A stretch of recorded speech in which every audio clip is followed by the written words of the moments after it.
Konflik bermula dari tuduhan Uni Eropa bahwa produk biodiesel asal Indonesia melakukan dumping.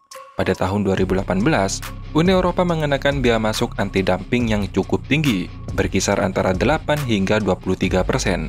Tindakan ini tentunya tidak hanya berdampak pada harga, tetapi juga mengganggu akses pasar bagi produk biodiesel asal Indonesia. Merespon kebijakan ini, Indonesia menggugat Uni Eropa ke WTO dan berhasil memenangkan gugatan tersebut.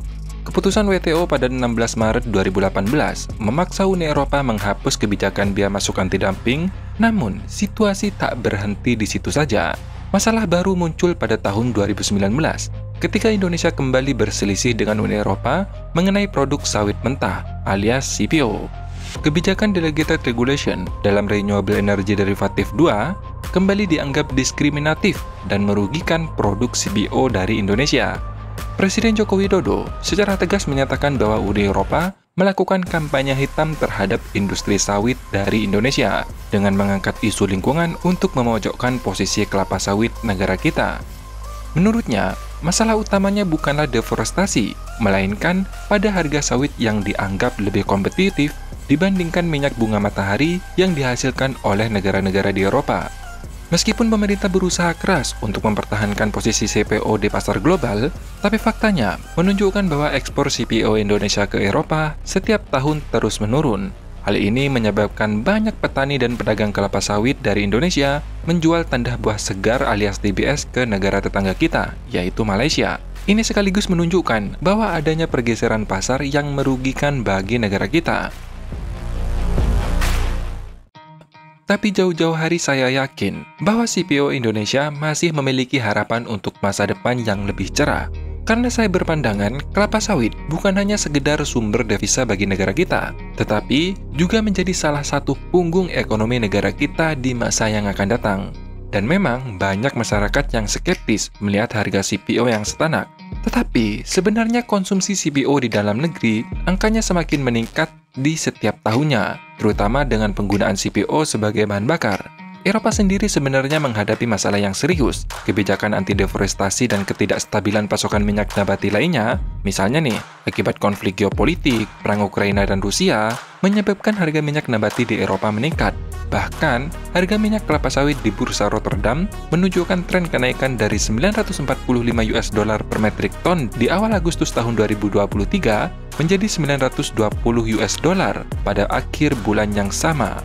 Bahkan, jika kita melihat data harga minyak nabati Eropa dalam kurun waktu 5 tahun terakhir, rata-rata naik sekitar 6,25% di setiap tahunnya.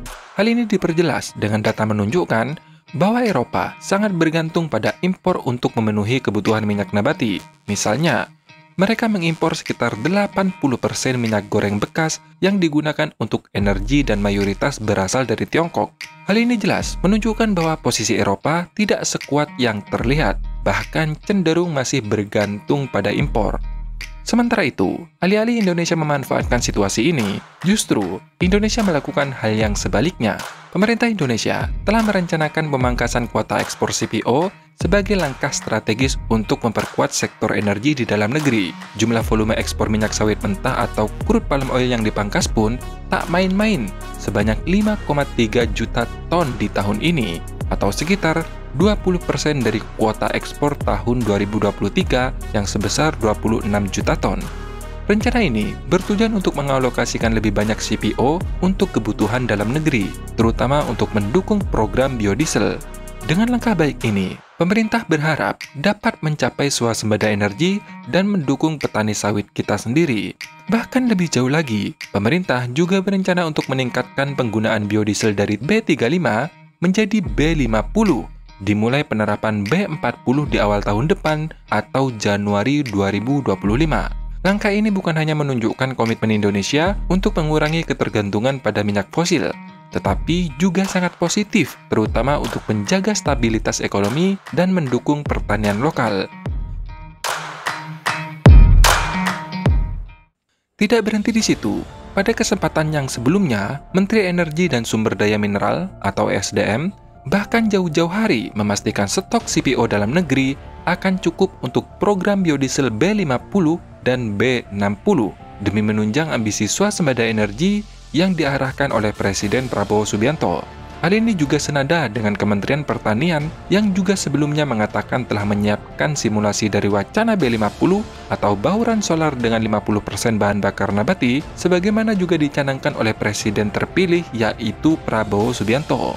Bahkan bukti nyata, sejak Agustus 2024 kemarin, sudah ada kilang minyak atau pabrik biodiesel B50 di Kabupaten Tanah Bumbu, Kalimantan Selatan yang dioperasikan oleh PT John Deere Agroraya.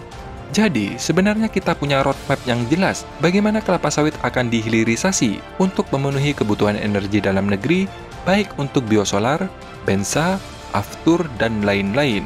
Jujur saja, saya sangat mendukung langkah hilirisasi CPO menjadi sumber utama kebutuhan energi kita. Kita semua tahu, isu deforestasi seringkali menjadi alat untuk menyerang industri kelapa sawit kita. Tetapi, coba kita melihat sedikit faktanya. Pohon kelapa sawit juga menghasilkan oksigen. Bahkan, jika dibandingkan dengan minyak biji bunga matahari, kedelai, atau kanola, kelapa sawit jauh lebih efektif baik dari segi produktivitas per hektar maupun pada dampak lingkungan. Dari sini kita bisa memahami mengapa Uni Eropa sangat anti pada kelapa sawit. Ini semua bukanlah murni atas dasar deforestasi, tetapi juga dilatar belakangi oleh kekalahan mereka dalam berkompetisi.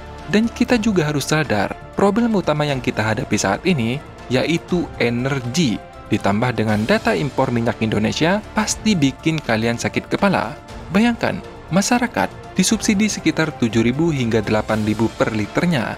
Jika dikalikan dengan impor minyak kita yang sebesar 297 juta barel atau sekitar 47,223 miliar liter, tentu ratusan triliun uang kita yang dibakar sia-sia. Hanya orang bodoh yang masih percaya pada influencer yang berkampanye pada BBM fosil. Bilang biodiesel itu buruk untuk mesin lah, inilah, itulah. Coba pikir deh, jika biodiesel memang benar-benar jelek, mengapa Uni Eropa masih mengimpor minyak goreng mentah dari Tiongkok untuk bahan bakar mereka?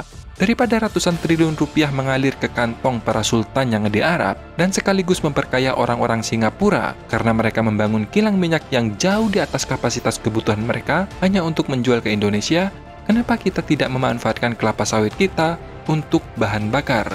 Kalau disuruh pilih mana, mensubsidi biodiesel atau BBM fosil, karena harganya biodiesel lebih mahal sedikit sekitar Rp2.000, jawabannya ya jelas, mending mensubsidi biodiesel. Hitung-hitung untuk membantu petani kita sendiri dan pengusaha sawit kita sendiri di dalam negeri.